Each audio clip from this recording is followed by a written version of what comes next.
questioned it.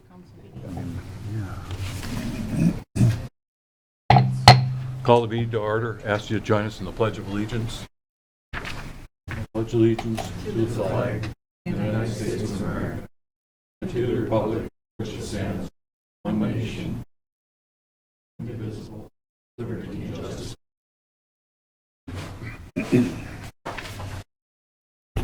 Tonight's consent agenda consists of the following items. Item A, schedule a public hearing for December 19th, 2023 at 6 p.m. in the City Council chambers at Winsted City Hall to consider adopting amendments to the fee schedule ordinance. Item B, adopt resolution R-23-46, rescinding emergency outdoor watering restrictions in the city of Winsted. Item C, adopt resolution R-23-47, authorizing the pursuit of 2023 local road improvement program funding for Zion Avenue Improvement Project in the city of Winsted. Item D, adopt resolution R-23-48, certifying the charges for the abatement of blighting conditions and levying it as a special assessment to certain Winsted properties. Item E, authorize the mayor and city administrator to execute a mutual equipment aid agreement as presented between the city of Winsted and the city of Glencoe, Minnesota. Item F, authorize the mayor, fire chief, and city administrator to execute an automatic mutual equipment aid agreement as presented between the city of Winsted and the city of Howard Lake, Minnesota. Item G, approve a dance permit for the Blue Note Ballroom for a dance event on Saturday, November 25th of this year. Item H, adopt resolution R-23-49 to accept a donation for the Winsted Volunteer Fire Department in the amount of $3,000 to be dedicated toward the Winsted Volunteer Fire Department Capital Improvement Fund. Item I, adopt resolution R-23-50 to accept the donations for the Winsted Volunteer Fire Department in the amount of $7,161 to be dedicated toward the Winsted Volunteer Fire Department Capital Improvement Fund. Item J, adopt resolution R-23-51 accepting a contribution from Winsted Lions Club in the amount of $500 to be dedicated toward the Winsted Holding Activities that Unite People. That's the What Up organization. Item K, adopt the following job descriptions for Winsted Volunteer Fire Department. First one is Fire Chief, second is First Assistant Chief, Second Assistant Chief, Captain 1, Captain 2, Captain 3, Fire Secretary, and Maintenance Supervisor. Item L, approve a pledged securities and security bank and trust company as purchased for the city of Winsted for the month of October 2023. Item M, approve the building permit for the month of October 2023. Item N, approve the financial report for the month of September 2023. Item O, approve the claims list for November 21st, 2023. Item P, appoint Ms. Madison Stillwell to the position of volunteer firefighter with the Winsted Volunteer Fire Department contingent upon passing a criminal background check, pre-employment, physical, and a drug and alcohol test. That's the consent agenda. I'm looking for somebody to make a motion to approve those. Mr. Mayor, I'd make a motion to approve the consent agenda as presented. We have a motion. Do we have a second? I'll second. We have a motion and a second. All in favor? Aye. Opposed? Motion carried. We have a couple public hearings tonight. So the first thing we'll do is I'd ask for somebody to make a motion to open the public hearing, the first one. I'll make a motion to open the public hearing. We have a motion. Do we have a second? I'll second. All in favor? Aye. Okay, the first public hearing tonight is in resolution tax increment financing TIF request Winsted Leased Housing LLC, and I think we're going to have Shannon give us some details. Sure. Thank you, Mayor and members of the council. Janet Sweeney with David Drown Associates. In your packet were a variety of documents that included a cover letter, a draft of the tax increment plan, a copy of a development agreement, and a resolution providing for the adoption of the tax increment plan and authorizing execution of the development agreement.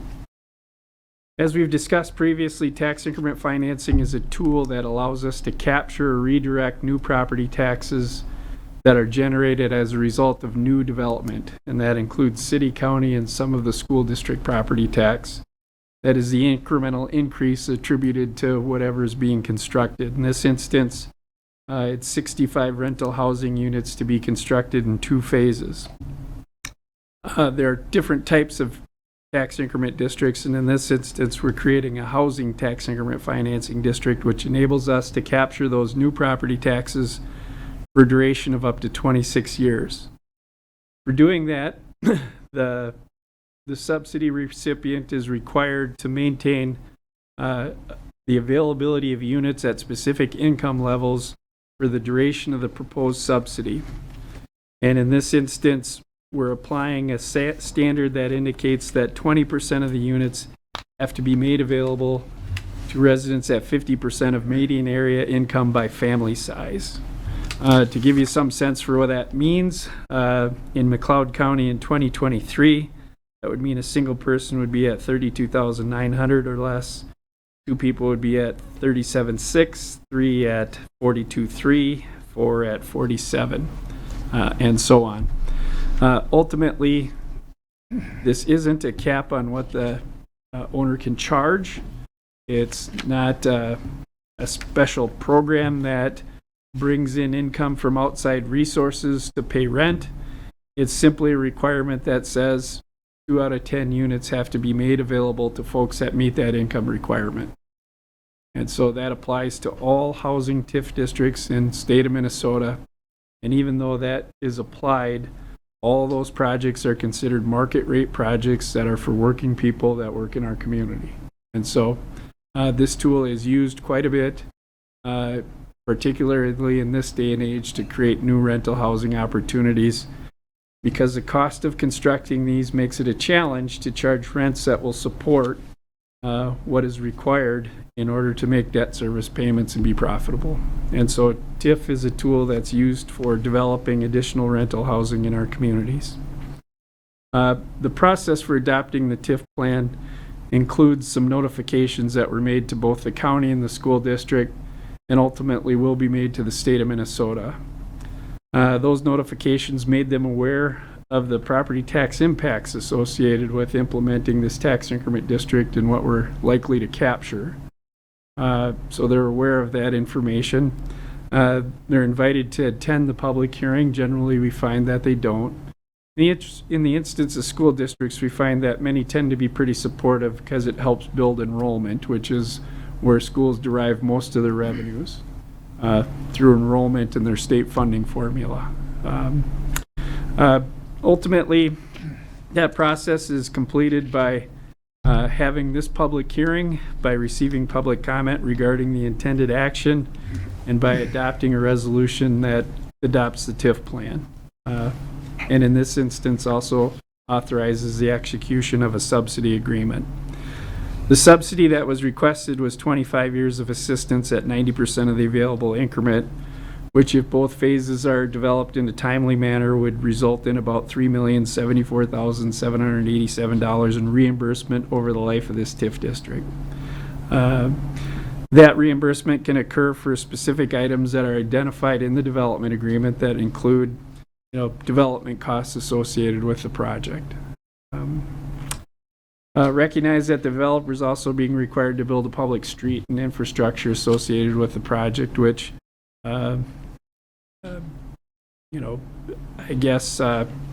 enforces the need for the use of tax increment financing in this instance. Many projects that are being constructed in greater Minnesota are often being built on lots that already have existing infrastructure that's in place and has been in place for a while, and the cost that was paid to install that infrastructure was much less than what it costs today. The tax increment plan contains some useful information, identifies the property that we're including, which is basically vacant parcels remaining in the Grass Lake subdivision. As it'll be subdivided or a new plat will be adopted, we'll have to keep in touch with the county with regard to the parcels that are remaining within the district. But ultimately, we included all the vacant parcels. The tax increment plan has to include a budget, and that budget is based on the development of all of those parcels.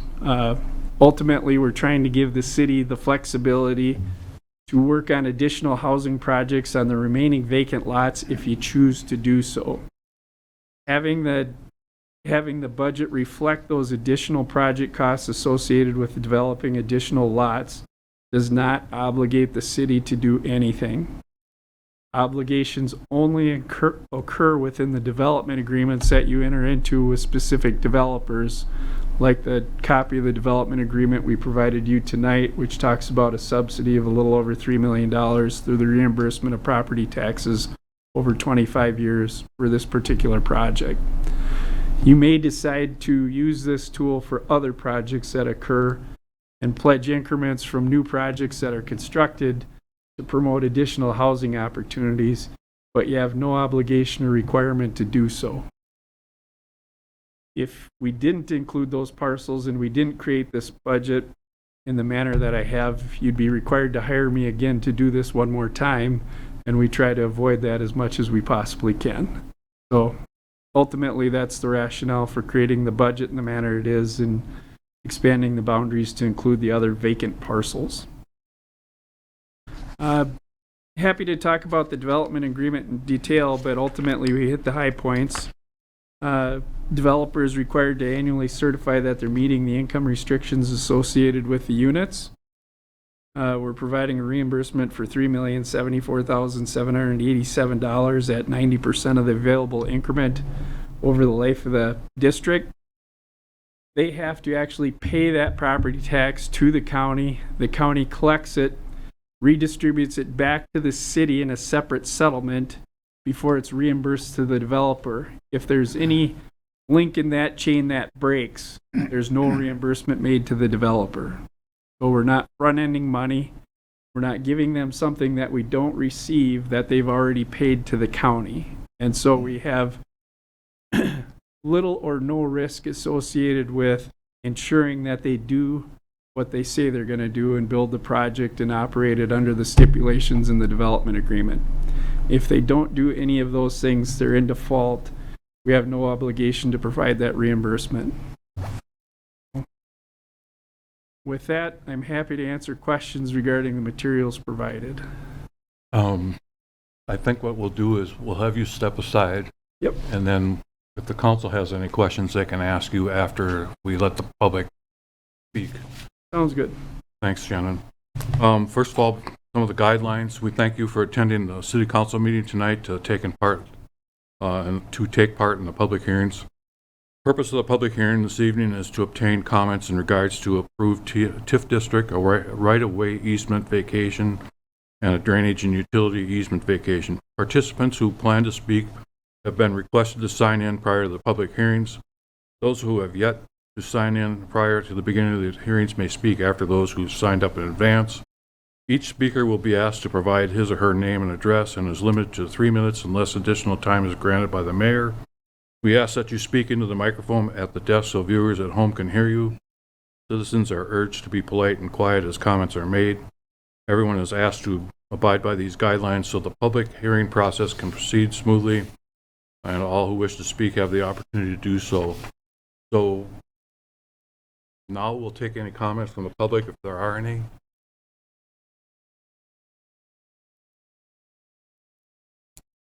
Seeing that nobody wants to talk to us, did we have somebody in a letter? We did. We had actually a phone call from one of our residents, and he was for the project, was hoping that we could consider giving money back to the school. I actually explained to him, before I even talked to Shannon, about the benefits of having that enrollment, and that's where schools generate most of their money, and left it at that.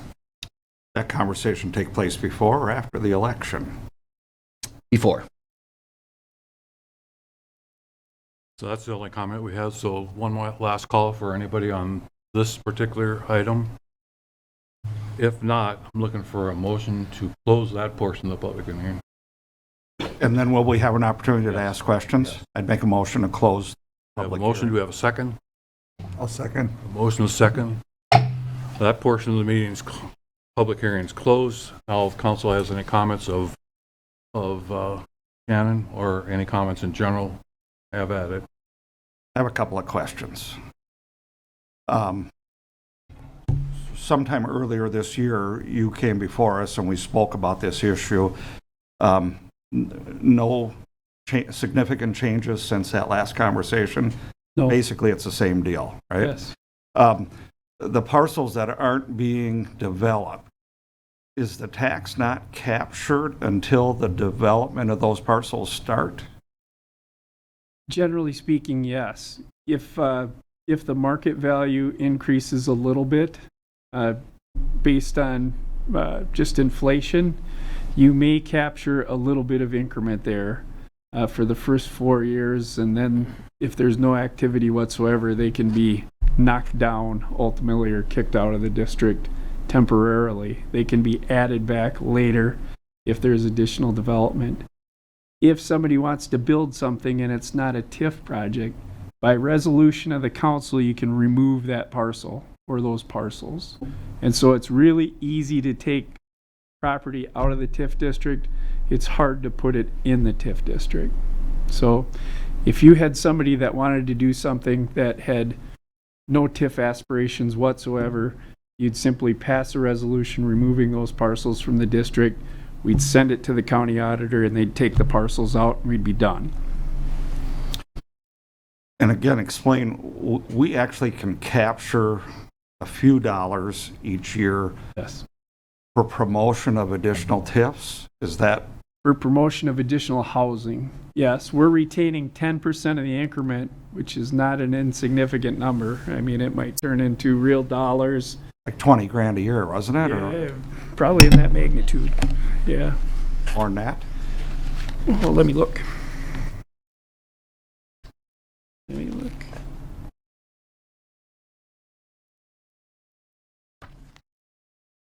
While you're looking there, Shannon, I think, Jeff, are you asking, we still get the same amount of what those properties are worth right now? If Yes. that's what you're No, I was just curious, on the lots that aren't being developed, hmm does that, We're still collecting that same tax that are. but does it get dispersed to all the entities, the school district, the county, the city? Or are those bare lots, are we capturing all those dollars in the TIF? No. Okay. The base market value of the TIF district is $403,000. That's what the vacant lots are worth today, according to the county. Anything that's not developed will continue to generate tax for the city, county, and school district. Okay. And it's not captured as TIF. Okay. If they go up to, say, $450,000, that additional $47,000 would get captured. The tax that it generates, which is Be 50 minor, bucks. wouldn't it? Yeah. No, back to these dollars that we actually get to. Yeah. Quite specific as to what we can use it for, right? Correct. And I think it would be a waste if we don't find something to use those dollars with to generate more development. Can you help us with, Yes. with that? Yes. I mean, specifically, you might look at additional infrastructure within the Grass Lake subdivision to develop additional lots for whatever kind of housing you might see fit to, be it patio homes, anything really Right. that is TIF eligible. If we don't use those funds, ultimately we're required to send them back to the county and they're redistributed to the city, county, and school district. And what is the timeline? How long do we get to hold on to those? In this particular type of district, it's unique because you can hold on to it essentially for the life of the district, Oh. given the term of the subsidy. Okay. And then one last question, I'm sorry, but Yep. not really a question, but the last time you spoke to us, Yeah. it was your feeling that this was the city's opportunity to promote growth. This will show other contractors that we're here Yeah. to be in the game. And the reason I say that is the communities that are hardest to develop in are those that haven't had a recent project constructed that establishes an appraisal within the market that a bank will lend against. We don't have new enough apartments that are paying market rents today that a bank would be comfortable saying that we can support this new construction, because we know that other folks are charging the same in rent. When we start to see that gap widen between what our average rents are in the community and what it costs to support new construction, it gets even harder. And so a new project is going to establish higher rents that work in this community, and it will attract additional investment in this type of development. And you guaranteed that, so we're golden. As long as the economy, yeah. And ultimately, our goal is to subsidize each project less.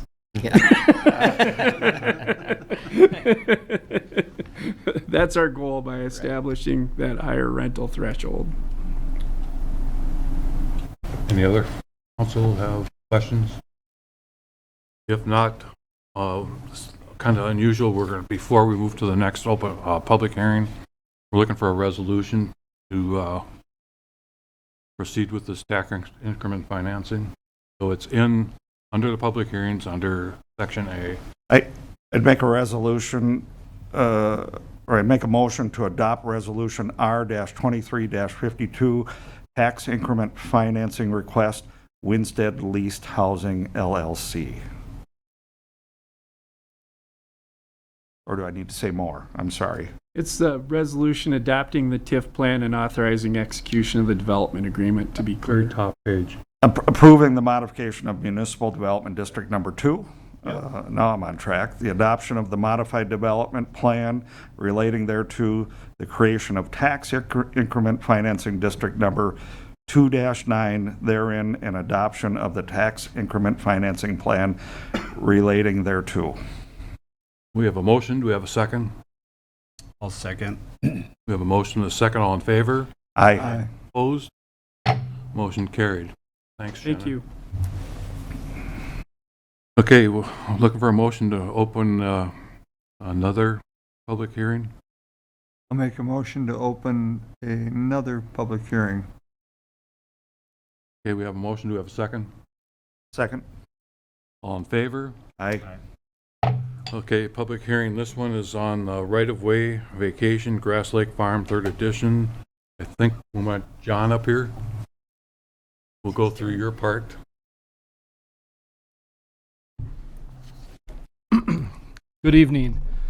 So we have a public hearing for the vacation of existing right-of-way that's currently in the Grass Lake Farm addition. And I'll kind of touch on the easement vacation public hearing that's next. They're basically related, and they're also related to the tax increment financing district that was just reviewed. With the agenda in their new business, there's also a plan unit development, a final plat, and a site plan in relation to the same plat. And when you approve the final plat, new right-of-way, new drainage utility easements will be dedicated on that plat, match the new street layout and new lot layout. These lots were previously platted under a different plat that had drainage utility easements and streets that matched the previous plat. And since it's being replatted, we need to vacate those existing easements and right-of-way to allow for the new ones to be dedicated with the new final plat. For that plat to be approved, this is a step that needs to be taken. It does take the act of a public hearing, since they are the easements and the right-of-way are in favor of the city. And like I said, they would be contingent upon, the vacation be contingent upon the new final plat being recorded, which has also already been reviewed, and the new easements and right-of-way and all that will match and does match. So with that being said, these vacations are required for the final plat to move forward, and that's why they're scheduled here tonight with the other agenda items under the new business. So with that, I'll take any quick questions on that in relation to the vacations. If you want, I can talk more about the final plat, but we can do that at a later part of this meeting when we get into the new business if you'd like. So, We'll do it later. all right. So, again, the council can ask questions, but we're going to ask for the public, and if they have any input on this one, step up. If not, then I'm looking for a motion to close this public hearing. I'll make a motion to close this public hearing. Okay, we have a motion and a second. I'll second. A motion and a second. All in favor? Aye. Aye. That portion's closed. Now, if you have any questions of John on that particular item, have at it. If not, we're going to have to open another public hearing for the last item. So there were issues earlier this year with the DNR. Is that what this is in regards to, or is No, it this separate? is completely out of nothing to do with the DNR. So I'm going to ask the question anyhow. Is that all resolved? That has all been resolved. Earlier in the year, we went through and kind of went back and forth with the DNR. Ultimately, at the direction of the DNR, we went through some variances. I think it was June when the Planning Commission reviewed the variances in relation to the plat itself. Those variances were approved and then did solve the issues with the DNR. So at this point, the applicant has then brought forward the actual final plat with the DNR stuff kind of in the rearview mirror. And these, whether this was in the shoreline area or not, these vacations would be needed for the final plat because we're replatting existing lots. If it was a fresh piece of land, there would be no existing easements in place and we wouldn't need the vacations. So, but since it's a replat, we do that so there's not a big cluster of lines all over the place on the plat. It kind of cleans up the plat itself that's being done now. Okay. Any other questions for John? Okay, I'll make a motion, we open the next meeting, conduct a public hearing related to the vacation of drainage and utility easement for the Grass Lake Farm 3rd Edition Development Project. John? Yeah, I've got nothing else. Like I said, all the easements within the lots, drainage utility easements are going to be vacated. New ones will be dedicated. Same with the right-of-way that I just spoke about. I should make one point on the right-of-way vacation. There's a small section of right-of-way kind of in the south part of the plat adjacent to the one lot that's not being replatted, that's owned by another individual. That right-of-way is staying, but it does match the current proposed layout, so it doesn't really affect anything in the plat. So other than that, I have no further comments. I have to apologize, I never looked for a second, so John, you might have to say all that. Oh, sorry. I'll second it. We have a second, all in Sorry. favor? Aye. Okay, John. All right, so once again, like I said, these easements would be vacated, new ones would be dedicated if the final plat goes through and is recorded, and everything would be fine, so. Okay, it'd be the public's turn to come up and comment if they have any. And we have none. Looking for somebody to close the public hearing. Make a motion to close a public hearing on drainage and utility easement vacation Grass Lake Farm 3rd Edition. We have a motion and a second. I'm looking for a second. I'll second. We have a motion and a second. All in favor? Aye. Okay, public comments over. If any questions for John on that last one? No. Okay, John, I think you're good until we get into these motions. Okay. So that takes care of the public hearings tonight. Now we'll move down to new business. First item, all these are in regards to the Grass Lake Farm 3rd Edition. So the first one we're looking to talk about is Resolution R-2253, the Plan Unit Development Final Plan for Grass Lake Farm 3rd Edition. John? Yes, so I'll kind of do a little more detail on the overall plat and plan unit development and site plan, since I do go along with the vacations that we just talked about. Basically, previously the city council has approved the preliminary plat and the preliminary plan unit development plan, and we are now bringing the final plat, the PUD final plan, and a site plan for the actual apartment buildings on lot 1, block 2. That's part of the plat. So those three items kind of go along with the vacations. And basically, the plat itself is a replat of the existing Grass Lake Farm development minus one lot. There's new roadway kind of being dedicated that will extend 9th Street to the north to Main Avenue, which will be the main access point into this new development. There's 2 lots being created and 3 outlots. The 2 lots, the large one is on the west side of 9th Street, lot 1, block 2. That's where 2 proposed 31-unit apartment buildings will go. There will be a site plan review for that specific property because site plan reviews are required for any multifamily housing like that. There's a lot 1, block 1 on the east side adjacent to an outlot where a pond will be. That would be a future potential townhouse building. We don't have a specific proposal for it right now, but it is being platted as part of the lot. And when they come in, they would have to go through a building permit process and things like that as well. There's an outlot A up in the north part of the plat. That will be adjacent to an existing lot on Merganser Way. One of the conditions will be that outlot is dedicated or deeded to that owner. Since there's like a small green area that'll be adjacent to the roadway, it gives that owner, which used to be an interior lot, additional spacing for his house to the right of way to kind of match the setbacks there. Outlot B is a pond lot. That'll be deeded to the city for stormwater management purposes. That'll be on the east side of 9th Street. And Outlot C, which will be south of the Mallard Avenue extension, is a future development lot. It's part of that TIF district, part of the plat. It's being platted as an outlot right now. At some point in time, when the owners are ready, they can come back with additional development on that as well. Since it is an outlot, it would have to go through a new plat at that point to replat that property. But we can deal with those items and things at that time. In relation to the plan unit development, basically this is where we looked at some of the items that went back with some of the adjustments to the zoning code, let's say, is maybe the best way to put that. And I'll just kind of run through them. They're listed on your report, but the one is a side yard setback adjacent to 9th Street for an existing detached accessory building. This is a small shed that's located at 850 Merganser Avenue. Typically, an existing building like that adjacent to the right-of-way should be set back 30 feet, but since it's existing, this little shed in the rear yard will be actually at 9.8 feet. So the PUD will allow that to be part of the approval. There's a side yard setback adjacent to right-of-way for the existing single-family home. Once again, this is where that right-of-way is. That extra outlot is being given over to that 850 Merganser Avenue. The normal setback be 30, and the existing house would be at 26.3 feet. There's another one allowing detached accessory buildings, which will be the detached garages for the apartments, to be located in the front yard. Typically, detached accessory buildings like this are required to be in the side or the rear yards of the property.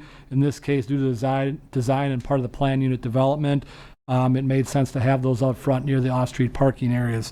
Then the fourth one is allowing the detached accessory buildings to be set back 25 feet rather than the required 30 feet.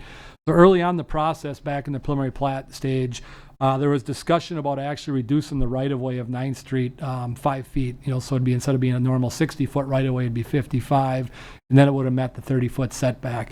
In this case, staff felt it was more important to have the right-of-way at a true 60 feet and just reduce that setback 5 feet. There are other setbacks within the community at that.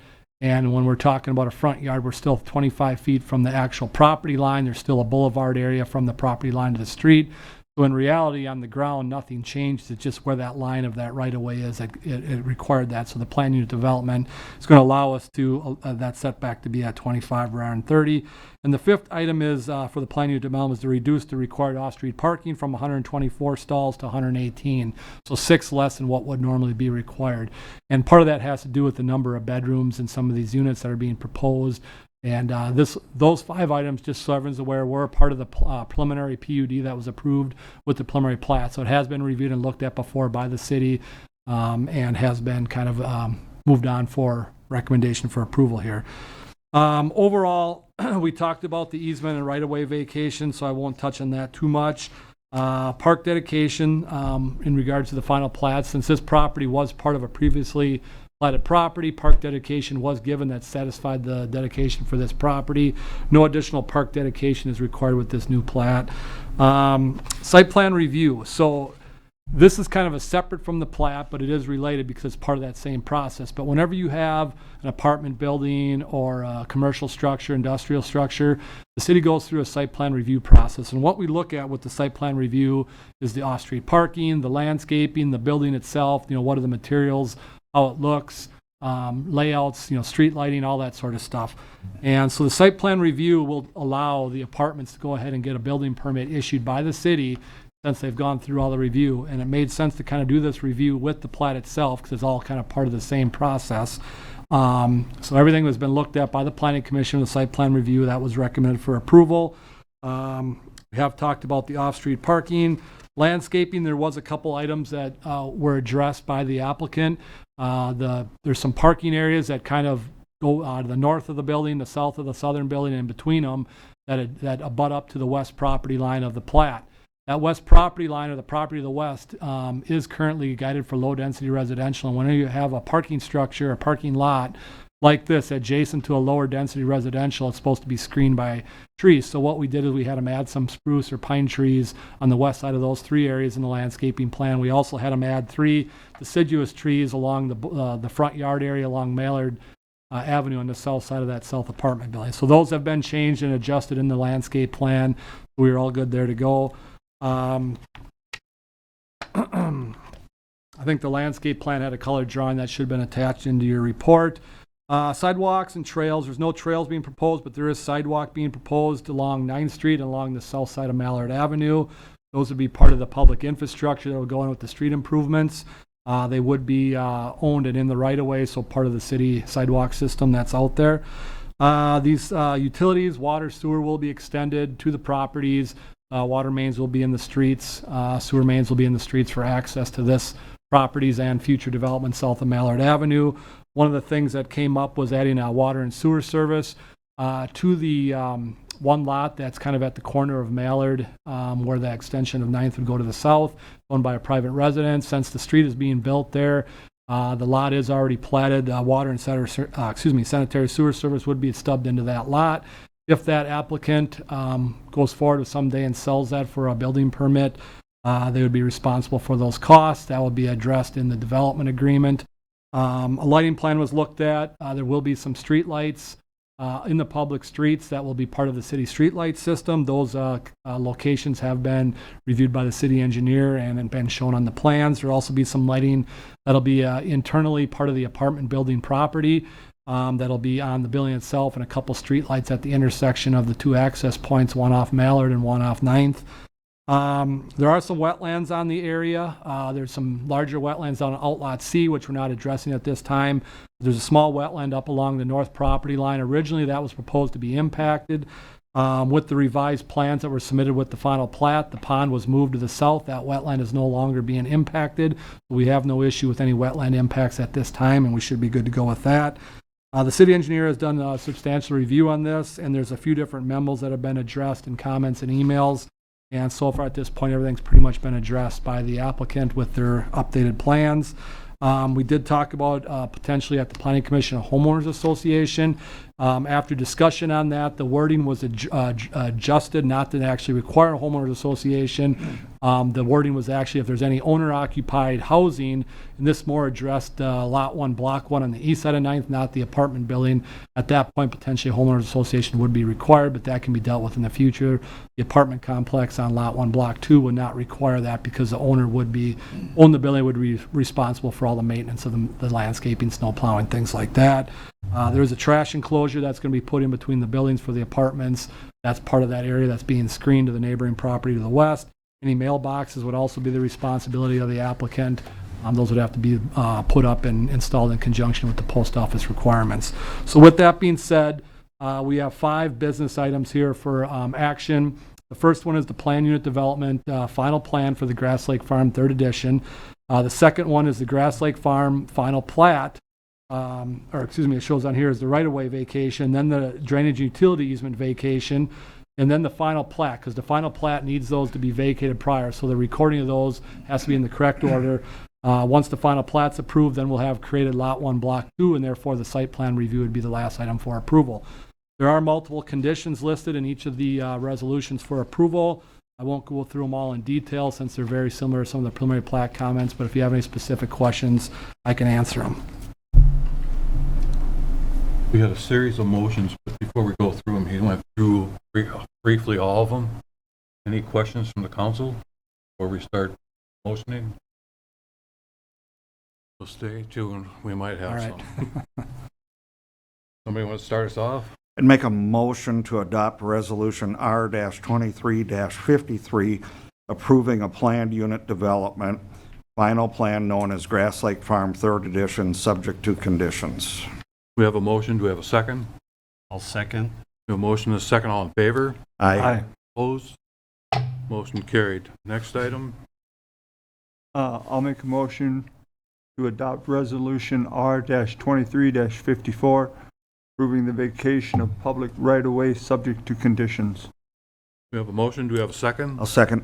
A motion and a second, all in favor? Aye. Opposed? Motion carried. Next item, Make a motion to adopt Resolution R-23-55, approving the vacation of public drainage and utility easements subject to conditions. we have a motion, do we have a second? I'll second. A motion and a second, all in favor? Aye. Opposed? Motion carried.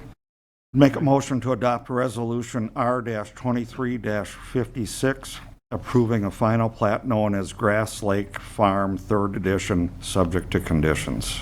I'll second it. All in favor? Aye. Opposed?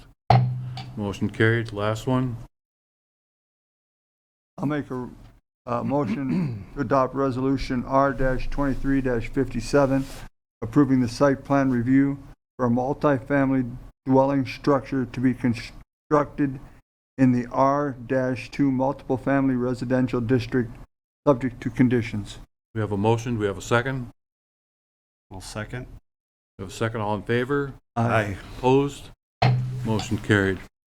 Thanks, John. Thanks, Shannon. Thanks, Adam. Scott and David, you want to step up? And this has been a long process. Thank you, council members.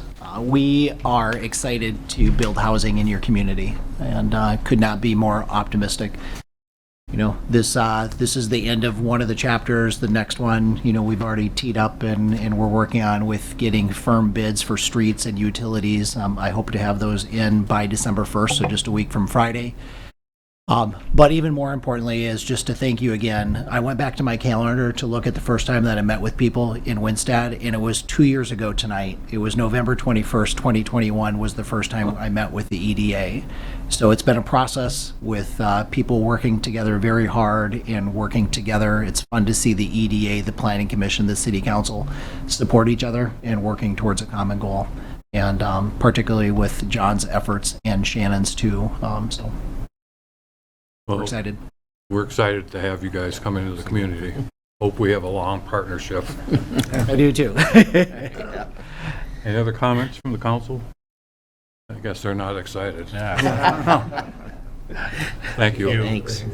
Thank you, guys. We've come to the open, well, no, we haven't. We've come to the organization report tonight, and that is Winstead's that unite people. What up? Good evening. I'm Amanda Zeidler, and I'm here to give the report for Winstead Holding Activities That Unite People, otherwise known as What Up. The committee does fall under the umbrella of the city, in case you did not know that. The other committee members include Jeff Campbell, Rose Heimrel, Mike Henrich, and then we also have a student member, Nick Muehlners. So we always like to invite anybody, if you know of any high school members or any other community members who would be interested in participating or in helping with any events, please direct them our way. We will not turn them away. Just a little bit of the history of the establishment of What Up. It was started after a Blend and Leadership program was created in 2008, or that they attended. It was determined that there was a need for more community events, and especially with a family focus and lower cost. So the What Up group was created to host more free family and community events. So ultimately, our purpose is to bring community and families together through free local events. So we work really, really hard, even when we're working with other groups, community groups, that we're not charging and that we don't have that burden on any of the families or people that are attending those events. Some of the events that we offer throughout the year, they're usually held on a Friday or a Saturday. The events are usually advertised on Facebook in utility bills, and signs are usually posted around town before the event. You've probably seen our sandwich boards and some of the other signage that we have, like in front of Casey's and the fire department.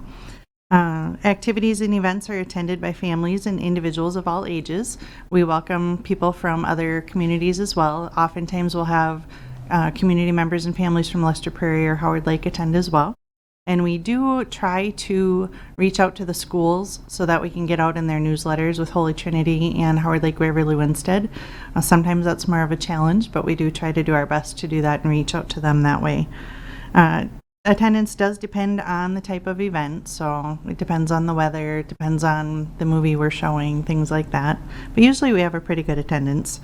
And like I said, we've been able to partner with different community groups, including the Winstead Fire Department, the Winstead Lions when they were active, and then the Winstead Arts Council. They've also helped us host events. Oftentimes it's here or in a city park, so somewhere on city property. Our movie events are held in June, July, and August. Unless there's rain, we have held out into September before. They're free movies that are shown. We moved to Weinbeck Sports Complex on the east end of the football field where the uprights are. It works really good to tie the screen to so that if it's windy, we can have it secured there. Those were in June and August. And we've also got Better Homes and Gardens Real Estate. They generously offered snow cones, free snow cones, and free popcorn this year. That was a big hit. And the Winston ambassadors are usually there to help as well, to help serve those things. So, and my kids may be voluntold as well. So it's a fun event. And yeah, the kids kind of know how it works, the kids that attend and the parents, and, generally they've got really good behavior. We do require adults to be with to attend the event. So if there are kids who show up unattended or without an adult, we do ask them to go home and grab a parent or grab an older sibling that can be there with them, because we aren't there to babysit. So we want it to be and encourage a family event. So I can count less than a handful of times we've ever had to talk to anybody to either ask them to leave or settle down. So they're very well behaved. Also, the fire department, I said, is a huge part of what we do as well. They usually sponsor the July movie. It's usually dark latest at that point, so they offer the fire hall for us. And this year they offered free, they grilled hot dogs for everybody, and they had free ice cream as well. So we appreciate all of their support, and it's nice because they've also been a backup for rain days if we've needed occasionally too. So we appreciate that from them. And then they get the chance to advertise, their need for firefighters and show kids some of their apparatus and vehicles. So they enjoy that. Also, we usually have our biggest event is usually our Halloween bash, which is held in October at City Hall. We usually offer free pumpkins for them to decorate or paint. Usually there's a witch's corner, game stations, there's a hayride, hot beverages, and candy that we hand out. Unfortunately, this year we had to cancel the event. We had conflicting schedules and other circumstances, so we did hand some things out at the business trick-or-treat, but we hope to be back in full force next year. So, our funding sources, we currently have a budget of approximately $1,500, which is raised through business sponsorships, and then a generous stipend from the city of Winston as well of $300. We appreciate that. Some of our sponsors include the Winston Area Chamber of Commerce, Better Homes and Gardens Real Estate, Jeff Campbell, PDS Telecom, ATHC, the Winston Fire Department, and the Winston Lions also just gave us a generous donation. So we appreciate all of the support from the city council and city staff as well, and just hope that we can continue to be an important part of the community and offer these events. So, any questions for me? Statement.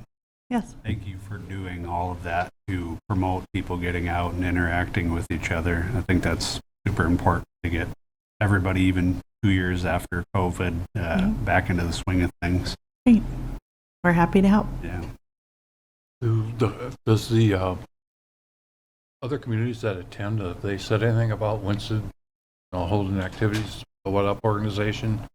Have they trying to copy it or? Not that we've heard. It's just usually like they know the Halloween bash is coming. They know those things are available. So I haven't heard a lot of them trying to do it. A lot of communities will do like a one-off movie in the park or things like that, but nothing consistent with what Up has been doing. So. Thank you. Yeah. Anything else for Amanda? Okay. Thank you again for your support. Thank you. Come to the open forum section of the meeting. If anybody wants to address the council, please step up, podium, state your name and address. We have no takers, so we'll move on to the city administrator update and announcements. Neil? I don't have much, but I do have that we are going to have the Winston Winter Festival coming up December 1st and 2nd, a little earlier this year. It's always the first Saturday, and it just happens to be the 1st and 2nd, so something to look forward to. Something that Amanda, I'm guessing, touched on, or you just were talking about as I came in. But I'm looking to put together our volunteer groups and having a meeting with them, hosting it here at City Hall in January sometime. And really just trying to get a feel of what everybody's doing in the community, how we can help each other out, and maybe not duplicate our efforts. So getting a lot of the leaders of those organizations together and just seeing where we can go with that. Good idea. Anything else? Nope, that's all I have. Council have anything? No, sir. Looking for a motion then? Make a motion to adjourn. We have a motion. Do we have a second? I'll second. All in favor? Aye. Aye. Meeting adjourned.